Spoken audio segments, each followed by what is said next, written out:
अरे mini madam, और कितना टाइम चाहिए तुमको? अब मैं और तुम्हारे बिना नहीं रह सकता हूँ। बस मुझे 1 साल और चाहिए अनुज।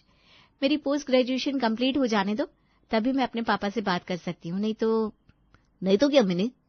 अरे मुझे ये डर है अनुज कि कहीं पापा से कहा तो वो मेरी पढ़ाई बीच में ना छुड़वा दे और कहीं बांध दे किसी और के साथ। फिर इश्क और प्यार का मजा लीजिए, थोड़ा इंतजार का मजा लीजिए। अच्छा जी, आज तो बड़ा ही शायराना मूड हो रहा है तुम्हारा। काश तुम मेरे पास होती मिनी, तो हम रोज मिलते यार। मैं तुम्हें रोज कहीं ना कहीं ले जाता, कहीं भोगल के छोले परोठे, कहीं पुरानी दिल्ली के पराठे खिलाने। अरे प्लीज अनु, जैसे सेंटिमेंटल ना हो ना, वरना मैं रो पड़ूंगी। मैं भी बहुत मिस करती हूँ तुमको, लेकिन कहते ना, प्यार करने वाले दूरियां नहीं देखा करते। तो बस आज की कहानी है दिल्ली के दिलवाले अनुज और अमृतसर की कुड़ी मिनी की। दोनों डिस्टेंस रिलेशनशिप में काफी समय से हैं और अब दोनों ने शादी का मन भी बना लिया है। बस अब देर है तो घर वालों से बात करने की। फिर एक दिन, अनुज, ओ अनुज, कहाँ फोन पर लगा रहता है दिन रात? कब से आवाज दे रही हूँ लेकिन नहीं, जब सुनना ही नहीं है अपने को तो फिर क्या खाक सुनाई देगा? अरे आ रहा हूँ मम्मा, आप भी ना पूरा घर हिला कर रख देती हो। फोन पर नहीं था, वॉशरूम में था। ओए पुत, मेरा सपूत, कौन हूँ मैं? हाँ, तेरी माँ हूँ माँ। बच्चे की टेढ़ी चाल देखकर माँ बता देती कि कुछ गड़बड़ है, और तू जो पूरी पूरी रात फोन पर खुसुर पुसुर करता रहता है। मैं बेवकूफ नहीं हूँ? अरे मम्मी आप भी ना चुप रही है। चलो नाश्ता दो, मुझे बड़ी जोर की भूख लगी है। ले, आज तेरे लिए आलू के पराठे बनाए। अरे वाह माँ, आज तो बड़े दिन बाद आलू के पराठे बनाए। अब क्या आलू के पराठे कोई फायदा करते हैं क्या, जो रोज रोज बनाओ? कभी कभी खाना चाहिए। ठीक है मम्मी, माँ, मेरी माता, मातेश्वरी। चलो मैं जा रहा हूँ मुकुल के पास। अरे क्या मुकुल के पास? मुकुल के पास लगा रहता है? तेरे नाड़ा गड़ा है क्या उसके घर, जो हर रोज पहुंच जाता है? वो तो यहाँ कभी आता नहीं। इसीलिए जाता हूँ क्योंकि उसकी माँ आपकी तरह हर टाइम चिक चिक नहीं करती और बढ़िया बढ़िया कुछ न कुछ खाने के लिए देती रहती है। बताऊं अभी तेरे को मैं? है? अरे खाना हमेशा सादा और कम तेल मसाले का होना चाहिए। देखो कर दिया ना आपने प्रवचन शुरू, मैं जा रहा हूँ।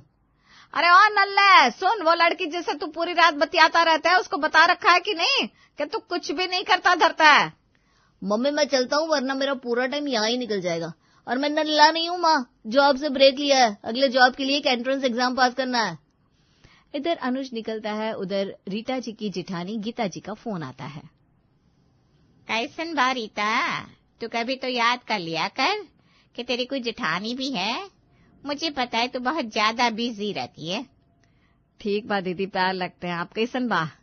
नहीं दीदी, ऐसी कोई बात नहीं है, बस थोड़ा सा बिजी हो जाती हूँ, लेकिन अकेले कितना काम करूँ, ये घर के काम खत्म ही नहीं होते। तो तू काहे करती है अब अकेले काम रे पगली? अब तो अनुज भी शादी लायक हो गया है, तो फिर करती क्यों नहीं तो उसकी शादी? हाँ दीदी, उसको कहती तो हूँ, लेकिन वो आना कानी करता रहता है। अभी पिछले महीने मैंने और उसके पापा ने कहा था उसको, लेकिन नहीं, वो तो अभी शादी के लिए कुछ सुनने को तैयार ही नहीं है। कहीं कोई लड़की का चक्कर तो नहीं है बाबू भैया? अरे आप भी कमाल करती है दीदी, मेरा अनुज ऐसा नहीं है। अरे लाखों में एक है मेरा अनुज। मैं जहाँ कहूंगी मेरा बेटा वहीं शादी करेगा दीदी, आप बिल्कुल भी परेशान ना हो। जब उसकी सगाई करेंगे ना तो सबसे पहले आपको ही फोन करेंगे। ठीक है दीदी, फोन रखती हूँ, मुझे थोड़ा काम करना है। रीटा जी फोन रख देती है। बढ़िया ही मेरे बेटे में नाक लगाने वाली। इसके ताई के घर में तो मैं सबसे पहले मिठाई का डिब्बा लेकर जाऊंगी, होने तो दो मेरे बेटे की सगाई। थोड़ा समय और बीतता है। इधर मिनी अपने पोस्ट ग्रेजुएशन को भी पूरा कर लेती है और फिर दोनों डिसीजन लेते हैं कि अब शादी करने का सही समय आ गया है।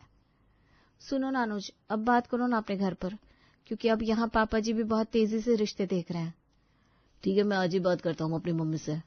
क्यों? पापा से क्यों नहीं? अरे पापा मुझे ऐसे रॉकेट बनाकर उड़ाएंगे ना कि मैं जाकर सीधे सैटेलाइट पर लॉन्च मिलूंगा। क्यों, तुम्हारे पापा इतने खतरनाक है क्या? अभी तुम उनसे मिले नहीं हो ना। भले ही हम दिल्ली में पिछले 25 साल से रह रहे हैं, लेकिन अभी भी उनकी रग रग में अपना यूपी बसा है। क्या तुम यूपी से हो अनुज? लेकिन तुमने आज तक बताया नहीं मुझे। अब बताना क्या, हम तो यहीं रह रहे हैं और कभी बात भी तो नहीं हुई ना ऐसी। अरे मेरे पापा ना यूपी सुनकर वैसे ही मना कर देंगे यार। एक बार का दिल्ली के लिए तो वो हाँ भी कह सकते हैं। तुम फिक्र ना करो, ये सब के लिए मैं बैठा हूँ। तुझको ही दुल्हन बनाऊंगा, चाहे कवारा मर जाऊंगा। अनुज, ओ अनुज, आप दुल्हन बन गई हो तो कमरे से बाहर निकल कर आ जा बेटा। आया मम्मी। अनुज अपने घर उसी दिन शादी के लिए बात करता है।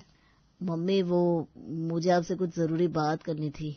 ऐसी भी क्या जरूरी बात है जो सिर्फ मम्मी से करनी है? मैं भी तो जानूं। हाँ भैया, मुझे भी बताओ ना जरा। अरे रुक जाओ ना जरा। पापा मम्मी आप लोग काफी समय से कह रहे हैं, तो मैंने भी ना अब शादी का फैसला ले लिया है। हे प्रभु, कहाँ है आप? आपका लाख लाख शुक्रिया, वरना जैसे हर रोज मुकुल के यहाँ भागता है ना, मुझे तो बड़ा ही डर सा लगने लगा था। आज ही मैं प्रसाद चढ़ा कर आऊंगी। अरे अब चुप भी हो जाओ रीटा जी, एकदम हाट बाजार में बजने वाले टेप रिकॉर्डर की तरह शुरू हो जाती हो।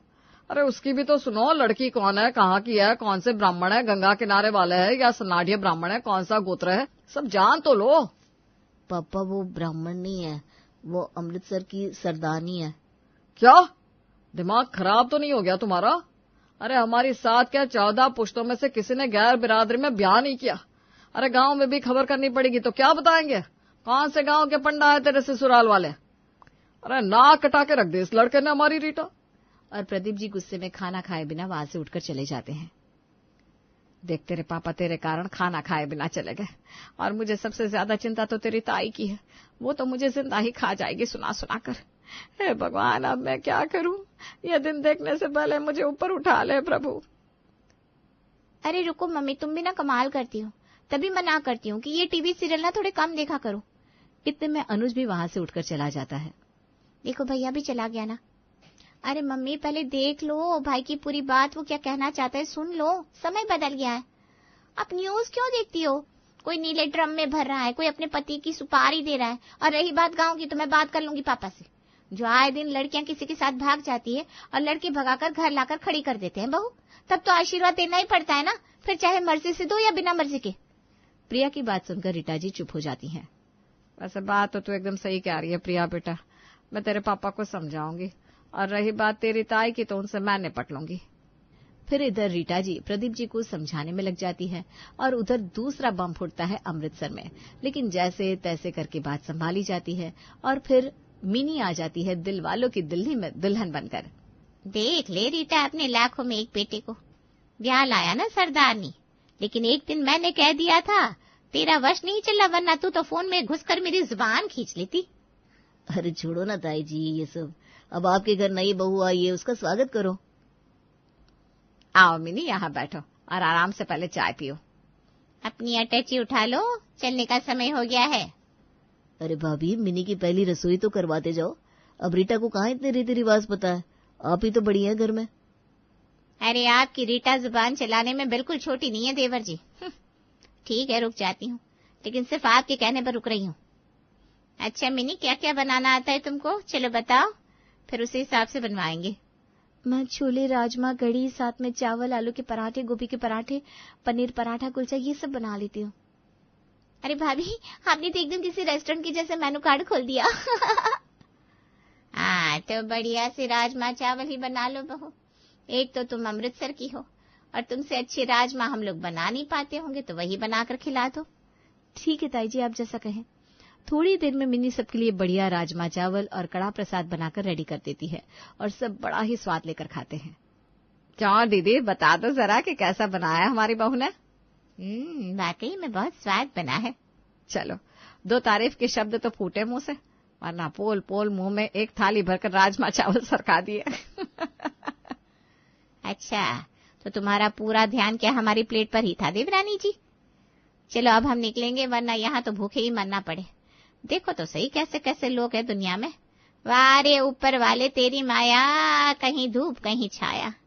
थोड़ी देर में दिल लगी तेरे दिल को दिल लगी न लगे, वफाओं की हम